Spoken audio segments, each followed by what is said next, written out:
नमस्कार, जय श्री कृष्णा। आज हम आपको बताने जा रहे हैं कि आप अपने जीवन में किस तरह का धनार्जन करते हैं, किस क्षेत्र से धनार्जन करते हैं, या फिर आपके द्वितीय भाव का जो स्वामी है।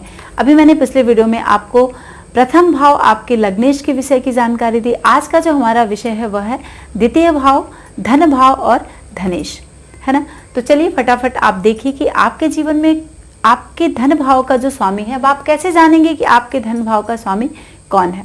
यहाँ पर मैंने मेष लग्न को लिया है, सबसे पहला लग्न मैंने लिया है। आपका कोई भी हो सकता है, मेष से लेकर मीन लग्न कोई भी आपका हो सकता है। तो आप फटाफट से देख लें अपनी जन्मपत्री में कि आपके द्वितीय भाव का स्वामी किस स्थिति में आपके जन्मपत्री में विद्यमान है। एक बात मैं आप सभी से कहना चाहती हूँ मित्रों, आप सब हमारे मित्र हैं। मैं आपको बहुत ही अच्छा मित्र मानती हूँ। क्यों? क्योंकि आप हमारे वीडियोस को देखते हैं, उसे पसंद करते हैं, उसे सराहते हैं, अपने दोस्तों में साझा करते हैं। कमेंट के माध्यम से आप हमारी गलतियों को बताते हैं। जब आप हमारी कमियों को बताते हैं तो मैं उस पर ज़रूर से गौर करती हूँ कि क्या सच में ये कमी मेरे में है। लेकिन कोई कोई कमेंट तो आप ऐसा करते हैं जिसमें बिल्कुल मेरे सर से निकल जाता है। तो मुझे अच्छा लगेगा जब आप मुझे अच्छे कमेंट से नवाजेंगे। और हाँ, जो भी बातें पूछनी हो आप मुझे कमेंट के माध्यम से पूछ सकते हैं। तो चलिए फटाफट शुरू करते हैं कि आपके सेकंड हाउस का यहाँ पर जो मैंने उदाहरण कुंडली ली है, मेष लग्न को मैंने लिया है। तो द्वितीय भाव का स्वामी अगर आपका मेष लग्न है तो द्वितीय भाव का स्वामी आपके शुक्र हो गया। ठीक है, आपका कोई भी हो सकता है, कर्क हो सकता है, सिंह हो सकता है, धनु हो सकता है, कुंभ, मकर, मीन, कोई भी हो सकता है आपका लग्न। अब सीधे सीधे से आपको देखना है कि यदि आपका द्वितीयेश यानी द्वितीय भाव का स्वामी तो यहाँ पर शुक्र है, तो शुक्र अब आपके लग्न में आ जाए। ठीक है, आपका द्वितीयेश आपके लग्न में हो और आपके द्वितीय भाव में कोई शुभ ग्रह विद्यमान हो। यह है आपका द्वितीय भाव। यहाँ पर कोई भी शुभ ग्रह विद्यमान हो, जैसे गुरु ही ले लीजिए, शुक्र ले लीजिए, शुभ चंद्रमा ले लीजिए या फिर शुभ बुध ले लीजिए। ठीक है, शुभ चंद्रमा शुभ बुध मैं इसलिए कह रही हूं कि ये कंडीशन वाइज शुभ होते हैं। अगर चंद्रमा अस्त है तो वो शुभ नहीं होगा, चंद्रमा क्षीण है तो उसकी शुभता आपको नहीं मिलेगी, बुध अस्त है, वक्री है, नीच घर में बैठा है तो उसकी शुभता वो शुभ ग्रह की श्रेणी में नहीं आएगा। तो दो पक्के शुभ ग्रह कौन से होते हैं? शुक्र और गुरु। तो ये शुभ ग्रह यदि आपके द्वितीय भाव में हो और द्वितीय भाव का स्वामी आपके लग्न में आ जाए, ठीक है, तब आपको आपके जीवन में सर्वोत्कृष्ट उपलब्धि, सर्वोत्कृष्ट क्षमता आपके अंदर होती है। मतलब जिसको हम कहते हैं ना, सर्वश्रेष्ठ गुण आपके अंदर विद्यमान होता है। ऐसे लोग बहुत ही धन धान्य परिवार इन सब से सुखी होते हैं। धन धान्य किसको कहते हैं मित्रों? सिर्फ पैसा ही होना धन नहीं है, यानी आप परिवार से परिपूर्ण हैं, सुंदर परिवार से परिपूर्ण हैं, सुंदर जीवन व्यतीत कर रहे हैं। ठीक है, आपके पति पत्नी के बीच में अगर आप यहाँ पर पाप ग्रह हो जाएगा तो आप अपने पति पत्नी जीवन साथी के साथ हिंसा करना शुरू कर देते हैं। तो पति पत्नी के साथ जो हिंसा होती है उसको भी हम द्वितीय भाव से ही देखते हैं। हम जो कल्पनाएं करते हैं, अगर किसी भी चीज का अवलोकन करते हैं, वो सब कुछ हम अपने द्वितीय भाव से ही जानते हैं। अप्राकृतिक सेक्स जो हम करते हैं वो भी हमारे द्वितीय भाव से होता है। तो अगर कहीं भी पाप या क्रूर ग्रह का प्रभाव है तो आप इस तरह की घटनाओं से रूबरू होंगे। हम नाक से किसी भी चीज को सूंघ के उसको अपने जीवन में स्मेल जो हम लेते हैं ना, और बताते हैं कि अच्छा ये वाला परफ्यूम है, ये वाला परफ्यूम, ये दाल की स्मेल है, ये चावल की स्मेल है। तो जो भोजन हम करते हैं, सुंदर भोजन, वो सब हमें द्वितीय भाव की शुभता से ही प्राप्त होता है। तो हमारा संपत्ति, परिवार, वाणी, हमारी आंखें, हमारे नाखून, जिह्वा, दांत, ये सब कुछ क्या है, हम द्वितीय भाव से जानते हैं और उसकी शुभता से ही ये चीजें शुभ होंगी। अगर अशुभ है तो ये चीजें शुभ नहीं होंगी हमारे जीवन में। चलिए, गहने जवाहरात, ये सब कुछ प्रॉपर्टीज में क्या है, महिलाओं के लिए क्या होता है, यानी उसके ज्वेलरीज जो है उसका अपना धन है, उसका परिवार, उसके पति, उसके बच्चे ही उसके लिए असली ज्वेलरी हैं। तो ये सब कुछ क्या है, हम अपने द्वितीय भाव से देखते हैं। तो यहाँ शुभ ग्रह हो, आपका द्वितीय भाव का स्वामी लग्न में आ जाए और द्वितीय भाव में यदि शुभ ग्रह हो तो ऐसे व्यक्ति जो होते हैं सर्वोत्कृष्ट गुणों से युक्त होते हैं, धनवान होते हैं, और सुंदर चेहरे वाले होते हैं, सुंदर मुख वाले होते हैं, दूरदर्शी होते हैं, अच्छे और सुंदर कुटुंब के स्वामी होते हैं। तो ये आपके द्वितीय भाव की शुभता का सबसे इम्पोर्टेंट ये एक पोर्शन है। ठीक है, तो यदि द्वितीय भाव में शुभ ग्रह हैं, द्वितीयेश आपका लग्न में आ जाए, द्वितीयेश लग्न में आ जाए और द्वितीय भाव में शुभ ग्रह हैं, तो ये सारी शुभता आपके जीवन में प्राप्त होगी।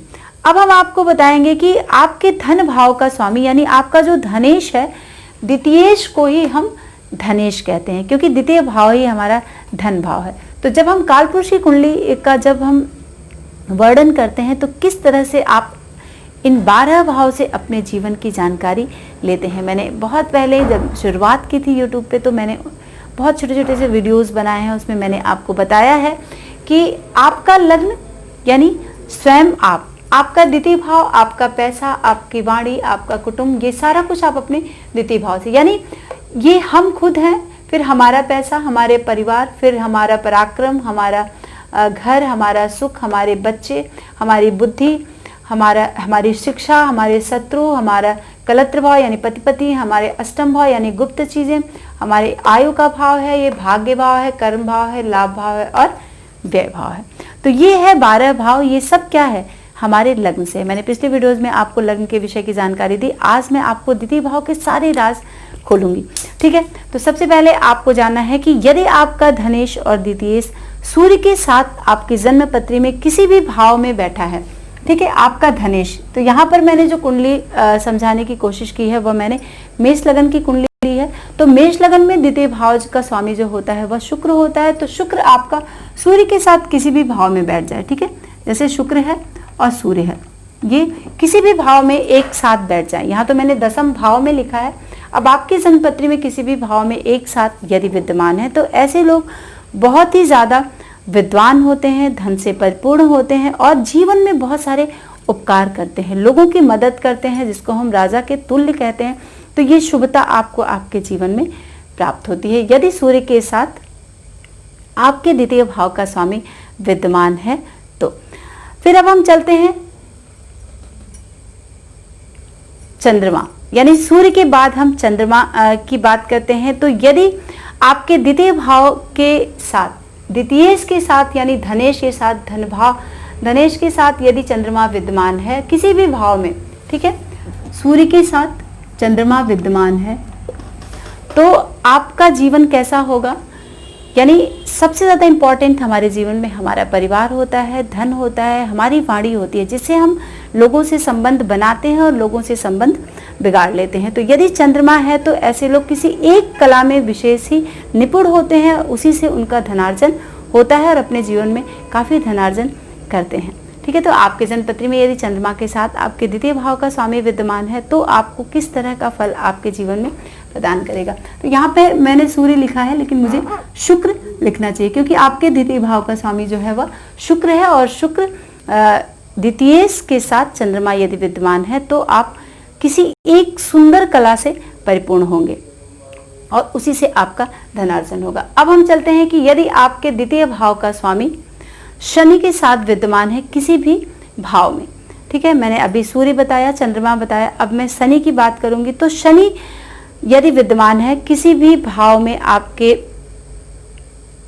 द्वितीयेश के साथ, आपके धनेश के साथ, तो ऐसे लोगों की शिक्षा जो है ना वो कम होती है। इंटर पास करते हैं, ग्रेजुएशन भी बहुत, मुझे नहीं लगता है कि वो कंप्लीट कर पाते हैं यदि आपके द्वितीय भाव का स्वामी शनि के साथ विद्यमान है किसी भी भाव में, किसी भी भाव में बैठा है, कहीं भी मैं लिख दे रही हूँ, लेकिन आप देखें कि किसी भी भाव में आपका धनेश यानी शुक्र के साथ आपका शनि विद्यमान है। ठीक है, शुक्र यहाँ इसलिए मैं ले रही हूँ कि यहाँ पर जो मैंने कुंडली ली है वह उसका द्वितीय भाव स्वामी शुक्र है। आपकी जन्मपत्री में कोई भी हो सकता है, सूर्य हो सकता है, बुध हो सकता है, बृहस्पति हो सकता है, चंद्रमा हो सकता है, कोई भी ग्रह आपके द्वितीय भाव का स्वामी हो सकता है। उसके साथ यदि शनि विद्यमान है तो आपकी शिक्षा अल्प होगी, अधूरी रह जाएगी और कम या छोटे प्रकार की, जिसको हम कहते हैं, या तो हाई स्कूल पास हो जाएगा या इंटर पास होगा, यानी ग्रेजुएशन करने में भी हमें नहीं लगता उसको काफ़ी मशक्कत करनी पड़ेगी, अधूरे में ही पढ़ाई आपकी छूट जाएगी।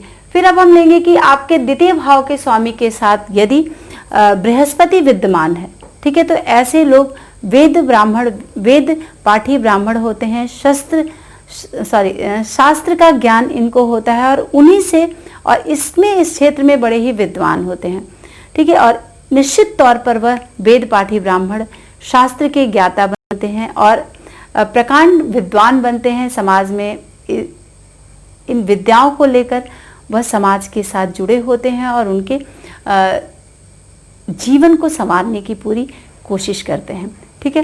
तो वेद का ज्ञान होता है, धर्म का ज्ञान होता है और शास्त्र का ज्ञान होता है यदि आपके द्वितीयेश के साथ बृहस्पति विद्यमान है तो। फिर अब देखते हैं कि आपके द्वितीय भाव के स्वामी के साथ यदि बुध विद्यमान है तो आप क्या करेंगे जीवन में अपने, किस तरह से आप धनार्जन करेंगे। तो यदि बुध विद्यमान है आपके द्वितीय भाव के स्वामी के साथ तो आप बहुत ही सुंदर अर्थशास्त्री बनेंगे, बहुत ही विद्वान अर्थशास्त्री बनेंगे। आज के परिवेश में हम कह सकते हैं कि जिसको हम ट्रेजरी से जुड़ा हुआ भी काम जो लोग करते हैं वो भी इसी फील्ड से आते हैं, तो बुध उनका काफ़ी कहीं ना कहीं अच्छा होता है। बैंकिंग से जुड़े हुए जो लोग होते हैं वो सब क्या होते हैं, यदि आपके द्वितीय भाव के स्वामी के साथ बुध विद्यमान है तो इस तरह की जीवन में आप इस तरह से आप धनार्जन करते हैं। अर्थशास्त्र या उससे संबंधित विषयों से जुड़े हुए चीज़ों से आप धनार्जन करते हैं और इसके ज्ञाता होते हैं। यदि आपके द्वितीय भाव के स्वामी के साथ, कोई भी हो सकता है आपका द्वितीय भाव का स्वामी, यहाँ तो मैंने शुक्र को लिया है, उसके साथ यदि शुक्र है तो आप सुंदरता, सजावट और श्रृंगार से संबंधित व्यक्ति या वस्तु से आप धनार्जन लेते हैं, ठीक है। या जैसे फैशन डिजाइनर होते हैं, आर्किटेक्ट होते हैं, वास्तुशास्त्री होते हैं, इंटीरियर डेकोरेटर होते हैं, है ना। तो ये लोग क्या करते हैं, सुंदरता से धनार्जन करते हैं। जैसे डिजाइन करते हैं हम, ये भी तो सुंदरता में ही आता है। या फिर श्रृंगार, यानी जैसे ब्यूटिशियन होते हैं। अब ये सारी चीजें आपको डिपेंड करती हैं आपके ग्रह की बलवत्ता पे। यदि ग्रह बलवान है तो आपको हाई लेवल का बना देगा, यदि ग्रह बलवान नहीं है तो आपको छोटे लेवल का, जैसे हम छोटा सा पार्लर खोल के और उससे धनार्जन कर रहे हैं, ठीक है। तो ये सारी चीज़ें आपको आपके जन्म पत्री में आप स्पष्ट तौर पर देख पाएंगे। लेकिन यहाँ पर मित्रों, इतने छोटे से वीडियो में ये सब कुछ समझाना बहुत ही मुश्किल होता है, तो मैं छोटे छोटे से वीडियो के माध्यम से आपको बताऊंगी। और हाँ, यदि ये योग है तो मुझे कमेंट के माध्यम से ज़रूर बताएं कितने डिग्री का है वो ग्रह, किस तरह से, तो मैं ज़रूर कमेंट में देखूंगी और आपके चीज़ों का हम जवाब देंगे। यदि आपका द्वितीय भाव का स्वामी मंगल के साथ है तो आप सेना से जुड़ा हुआ कार्य करेंगे, क्रूर कार्य करेंगे। जैसे होता है ना सेनापति, पुलिस अधिकारी, है ना, यानी शस्त्र उनके पास होता है और क्रूर कलाओं के विद्वान होते हैं। जैसे होते हैं ना कि जो सेना नायक होते हैं या फिर सेना से जुड़े हुए जो लोग होते हैं, अस्त्र शस्त्र का उनको चलाने का पूरा ज्ञान होता है, तो वो कहीं ना कहीं इस तरह की विधा से जुड़े होते हैं और इसका ज्ञान होता है और अस्त्र शस्त्र से धनार्जन अर्जन करते हैं और उसके बहुत ही निपुण विद्वान होते हैं। एक बड़ी माइनस चीज होती है, यदि आपके द्वितीय भाव का स्वामी मंगल के साथ विद्यमान हो जाए किसी भी भाव में, 1 से लेकर 12 भाव में, तो ऐसे लोग बड़े ही चुगली करते हैं, यानी उनकी बात सुन के उनकी बात सुन के उनकी। तो ये चुगली करने की जो आदत होती है, ये क्या होता है, आपके द्वितीय भाव के साथ यदि मंगल स्थित है किसी भी भाव में तो इस तरह की कंडीशन आपको आपके जीवन में देखने के लिए मिलेगी और आपका नेचर इस तरह से हो जाएगा। यदि राहु विद्यमान है आपके द्वितीय भाव के स्वामी के साथ, यदि राहु आपके किसी भी भाव में विद्यमान है, 1 से लेकर 12 भाव में, यानी उन दोनों का संबंध बन रहा है, आपके धनेश का, आपके द्वितीयेश का और राहु का, तो ऐसे लोग क्या होते हैं, स्पष्ट उच्चारण नहीं कर पाते हैं या फिर बोल नहीं पाते हैं, है ना। जैसे हम कहते हैं ना कि अरे ये व्यक्ति तो बिल्कुल बोल ही नहीं रहा है, इसको तो मैं कब से कह रही हूँ कि सच बात को बताओ, या फिर वो जैसे संस्कृत का उच्चारण करना है या इंग्लिश की प्रोनाउंसिएशन, यानी प्रोनाउंसिएशन करने में वो हिचकिचाता है या फिर स्पष्ट बात करने में भी वह हिचकिचाता है। या तो वो चुप रहेगा या तो अगर बोलेगा तो उसके जो जुबान है उसमें स्पष्टता देखने के लिए नहीं मिलेगी, ऐसी जुबान में वो बोलेगा जिससे कि आपको विषय क्लियर नहीं हो पाएगा। इस बात को लेकर हम ऐसे भी कह सकते हैं कि किसी भी परिप्रेक्ष्य में कि अगर किसी बात की होता है ना कि अच्छा हाँ वो व्यक्ति तो जानता है, अच्छा हाँ आप बताइए, तो वो ना बोले, चुप हो जाए, या आप किसी भी विषय को क्लेरिफाई ना करें। तो ये क्या होता है, राहु का एक स्वभाव होता है, यानी वो चोरी करता है। इस तरह की चीजें आपको देखने के लिए मिलती है यदि आपके द्वितीय भाव का स्वामी राहु के साथ कहीं ना कहीं से विद्यमान है। द्वितीय भाव को हम धनेश कहते हैं, कुटुंबेश कहते हैं, ठीक है, वाणी का भाव है वो। तो ये सब चीजें आपको देखने के लिए मिलती है, यानी वो अपनी बातों को चुराएगा, बोलेगा नहीं, छुपाएगा, है ना। यदि आपके द्वितीय भाव का स्वामी केतु के साथ विद्यमान है आपकी जन्मपत्री में 1 से लेकर 12 भाव में कहीं भी, तो आपको असत्य बुलवाएगा। ऐसे लोग झूठ बहुत बोलते हैं, हकलाते हैं बात को, ऐसे कहते हैं आ करके जो बोलना, वो क्या होता है, केतु का प्रभाव आपके द्वितीय भाव के साथ कहीं ना कहीं से होता है। तो हकलाना, जो बच्चे छोटेपन में हकलाते हैं, यानी बोल ही नहीं पाते हैं। कभी कभी अगर आपका द्वितीयेश भी पीड़ित है, पाप ग्रहों से पीड़ित है, साथ में केतु भी वहां पर बैठा है, उसके प्रभाव में है, तो ऐसे बच्चे बोल नहीं पाते हैं, हकलाहट ज़्यादा होती है उनके, यानी घबराहट पूर्वक वो बोलते हैं, हकलाते हुए बोलते हैं, अपनी बातों को प्रेजेंट नहीं कर पाते हैं, झूठ बोलते हैं। और इस तरह के लोग अपनी जो बातें हैं, कोई उनसे सच जान ही नहीं पाता, हमेशा हर बात में झूठ बोलते हैं। तो ये होता है सूर्य से लेकर केतु, राहु केतु तक का प्रभाव। यदि आपके धनेश द्वितीय का संबंध इन ग्रहों से बन रहा है तो आप अपनी जन्मपत्री में देख लें कि किस तरह का प्रभाव आपको प्रदान करेगा। एक बात मैं कहना चाहती हूँ मित्रों कि जब हम वीडियो को बताते हैं या फिर किसी विषय की जानकारी देते हैं तो उसके 100 पॉइंट होते हैं, है ना। कहाँ कहाँ से आपको कैसे कैसे विचार करना है, ये सब कुछ आप अपनी जन्मपत्री से देखें, जानें, और तब आप असली फलादेश पर पहुँचें। जैसे हम पहले तो ये देखेंगे कि हमारा ग्रह कैसा है, कितनी डिग्री का है, उच्च का है, नीच का है, स्वनवांश में है, उच्च नवांश में है, या फिर पाप ग्रहों से युक्त तो नहीं है, मित्र की राशि में है, विपरीत संबंध तो नहीं बना रहा है। ये बहुत सारी चीज़ें हमारे जन्मपत्री में हमारे फलादेश को प्रभावित करती हैं। तो आप बिना सब कुछ जाने फलादेश तक ना पहुँचें, लेकिन अगर इस तरह की घटनाएं आपके जीवन में घट रही हैं, ये प्रभाव आपके धन को लेकर, आपके व्यवसाय को लेकर, आपके जीवन को लेकर मिल रही है, तो प्लीज़ हमें कमेंट के माध्यम से ज़रूर बताएं मित्रों। और मैं पूरी कोशिश करूंगी, अभी मैंने एक प्रोग्राम शुरू किया था लॉकडाउन में, जिसमें मैं आपको डेली आती थी और मैं आपके प्रश्नों के उत्तर देती थी, और डेली मैं आपके अल्टरनेट डे में आपके बर्थ चार्ट की डिटेल्स को बताती थी। तो मैं जल्दी शुरू करूंगी मित्रों, और मुझे पूरी उम्मीद है कि आप सब मेरा इंतज़ार कर रहे होंगे। तो ढेर सारे सवाल पूछिए, सवाल पूछना बुरा नहीं है। अगर आप सवाल पूछते हैं तो मुझे भी नई चीज़ों को देखने और समझने की एक जिज्ञासा होती है कि क्या सच में ऐसा है। जब आप डाउटफुल होते हैं तो मुझे लगता है कि जो मैं बता रही हूँ कि मैं भी तो डाउटफुल नहीं हूँ। सब कुछ जानते हुए भी मित्रों कभी मैं भी डाउट में आ जाती हूँ कि सच में क्या आपने ये सवाल पूछा है तो मुझे कहीं मैं आपको सही जानकारी दे तो पा रही हूँ ना। इसके लिए हमें शास्त्र पढ़ने की ज़रूरत पड़ती है, ठीक है। तो सर्व विद्या सभी को कंठस्थ नहीं होती है मित्रों। हम कहीं ना कहीं छात्र हैं अपने जीवन में, विद्यार्थी हैं, और जब हम विद्यार्थी बनकर अपने जीवन को आगे बढ़ाते हैं तो बहुत कुछ सीखते हैं। तो चलते हैं मित्रों, और प्लीज़ आप अपने बर्थ चार्ट में इस योग को ज़रूर देखें और हमें कमेंट के माध्यम से प्लीज़ इन्फॉर्म करें। नमस्कार।